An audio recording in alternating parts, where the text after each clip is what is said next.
அதுக்கப்புறம் அந்த வைரத்தாலே அறுப்பாங்க. வைரத்தை அந்த கல்லை வச்சு அந்த கல்லை இன்னொரு கல்லை வச்சு அறுத்தாதான் அந்த வைரம் வந்து கடைசியில வெளியில கிடைக்கும்.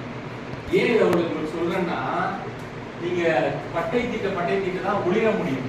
அப்படி பட்டை தீட்டக்கூடிய இடம் தான் தான மக்கள் கல்வி நிலையம். உங்களுக்கு ஒரு பெரிய வாய்ப்பு என்னன்னா, மற்ற நிறுவனங்கள்ல பணி செய்யக்கூடிய பணியாளர்களுக்கு கிடைக்காத ஒரு வாய்ப்பு. தானமரர்கள் பணி செய்யக்கூடிய பணியாளர்களுக்கு மட்டும் கிடைச்சிருக்க வாய்ப்பு என்ன அப்படின்னா, நிறைய இடங்கள்ல போன உடனே இதான் வேலை, இந்த வேலையை நீங்க செஞ்சிடணும், இதற்கு இவ்வளவு ஊதியம் கொடுப்போம், இந்த வேலையை நீங்க செய்யறதுல உங்களுக்கு இவ்வளவு இலக்கு இருக்கு அப்படின்றத இலக்கு நிர்ணயம் பண்ணிடுவாங்க. எல்லா இடங்கள்லயுமே வெளியில வேலை செய்யும் பொழுது இலக்கு நிர்ணயம் செய்து அந்த இலக்கை நோக்கி நீங்க பயணிக்கிறீங்களா இல்ல அப்படின்னு என்ன செய்யறாங்க? உதாரணத்துக்கு MFI இருக்கு இல்லையா, MFI பண்ணி என்ன சொல்றாங்க, இவ்வளவு கடன் நீங்க வசூல் பண்ணிருக்கணும், கடன் வசூல் குறைந்தால் ஊதியம் குறையும். கரெக்டுங்களா? இங்க